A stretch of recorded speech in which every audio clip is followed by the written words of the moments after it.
Olympic खेल के बाद में अपना दूसरा जो खेल है बड़े स्तर पर होता है वो राष्ट्रमंडल खेल है। राष्ट्रमंडल ये शब्द है, इसको अंग्रेजी में हम कहते हैं कॉमनवेल्थ गेम। दोनों बात समझ में आ गई? क्या कहा जाता है इसे? Commonwealth game. वैसे तो इस गेम का पुराना नाम है ब्रिटिश अंपायर। इस खेल का हमेशा से ही अंपायर कोई देश है वो ब्रिटेन ही है। सुनिए इसकी कहानी आपकी, हमें वास्तव में पता चलेगा कि राष्ट्रमंडल क्या चीज है। आप जानते हैं कि विश्व के तमाम देशों पर अंग्रेजों ने राज किया है, कोई एक दो देश पर नहीं किया है। विश्व के 71 देशों पर अंग्रेजों ने राज किया है। इसका मतलब विश्व के 71 देश अंग्रेजों से नाराज हैं। इसलिए ब्रिटेन ने देखा कि ये सभी देश नाराज हैं, ये वापस ब्रिटेन के दोस्त बन जाए। इसके लिए ब्रिटेन ने एक खेल प्रतियोगिता शुरू कर दी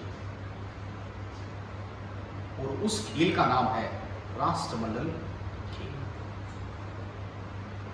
राष्ट्रमंडल की अध्यक्ष हमेशा ब्रिटेन की महारानी ही होगी, ये नियम फिक्स है।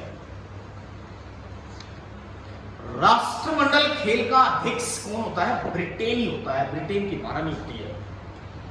अरे ब्रिटेन की महारानी ये कहती है कि अगर कोई देश राष्ट्रमंडल का सदस्य है वो देश मेरा देश है, मैं उस देश में कभी भी जा सकती हूं, कभी भी आ सकती हूं, फ्री, बिना वीजा के। एक विचित्र कहानी सुनाता हूं। जब ब्रिटेन की महारानी भारत आती है तो 15 दिन पहले कार्यक्रम शुरू हो जाते हैं इस देश में। इतना बड़ा स्वागत करना पड़ता है। भारत 1949 में राष्ट्रमंडल का सदस्य बन गया। इस खेल में वही देश भाग लेते हैं जो देश ब्रिटेन के पूर्व में गुलाम रहे हुए। वर्तमान में राष्ट्रमंडल के 54 देश सदस्य हैं। लंदन में इसका मुख्यालय है। मतलब ब्रिटेन प्रेम और स्नेह की इस धारा को वापस बनाए रखने के लिए ऐसे खेलों की शुरुआत करती है। चीन राष्ट्रमंडल का सदस्य नहीं है, यानी चीन में अंग्रेजों ने कभी राज नहीं किया है। इस वजह से चीन कभी भी राष्ट्रमंडल में भाग नहीं ले सकता। यदि भारत का प्रधानमंत्री ब्रिटेन जाएगा तो उसे लाखों रुपए खर्च करके वीजा लेना पड़ेगा, तभी वो ब्रिटेन जा सकता है। पर ब्रिटेन की महारानी यदि भारत आएगी तो उसे भारत सरकार की कोई परमिशन की आवश्यकता नहीं होगी, क्योंकि वो कहती है ब्रिटेन राष्ट्रमंडल की संपत्ति महारानी की संपत्ति है। इसलिए ये खेल शुरू करने के पीछे जो राज है वो यही है कि प्रेम और स्नेह दोबारा से इनके बीच बना। राष्ट्रमंडल में कुल 71 टीम भाग लेती हैं। कितनी टीम भाग लेती है? 54 देश सदस्य हैं। अंतिम ये 1930 कनाडा एमिलिटन से शुरू हुए थे। भारत ने दूसरे राष्ट्रमंडल में भाग लिया था। अंतिम जो राष्ट्रमंडल खेल खेला गया 2022 में, ये खेल इंग्लैंड के बर्मिंघम शहर में ही खेला गया। राष्ट्रमंडल में कौन से देश भाग लेंगे? जो अंग्रेजों के गुलाम देश हैं, जो पहले अंग्रेजों के गुलाम रहे हुए।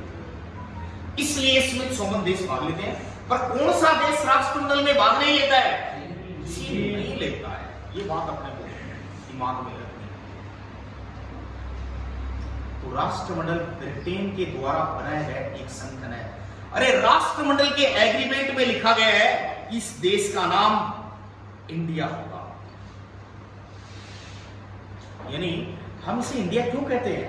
क्योंकि राष्ट्रमंडल के लिखित एग्रीमेंट में इस बात का स्पष्ट प्रावधान है कि इस देश को इंडिया नाम से ही पुकारा जाएगा। तो अंतरराष्ट्रीय स्तर पर इसे इंडिया नाम का दर्जा मिला हुआ है। भारत के संविधान के अनुच्छेद 1 में लिखा गया है भारत राज्यों का संघ है, इसके नाम भारत और इंडिया। समझ गए इस बात को? तो ये खेल अंग्रेजों का है।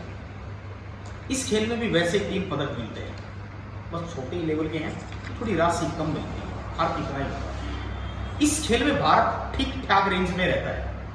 यहाँ के जो प्लेयर हैं वो ठीक रेंज में रहते हैं। अंतिम जो खेल हुआ है इसमें भारत ने कुल 66 पदक जीते हैं। कितने पदक जीते हैं? 26 स्वर्ण पदक, 20 रजत, 20 कांसे, 66 पदक जीते हैं। सबसे ज्यादा शूटिंग निशानेबाजी में जीते हैं और वैसे एथलेटिक्स में जीते हैं। समझ गए इस बात? लिखिए इसके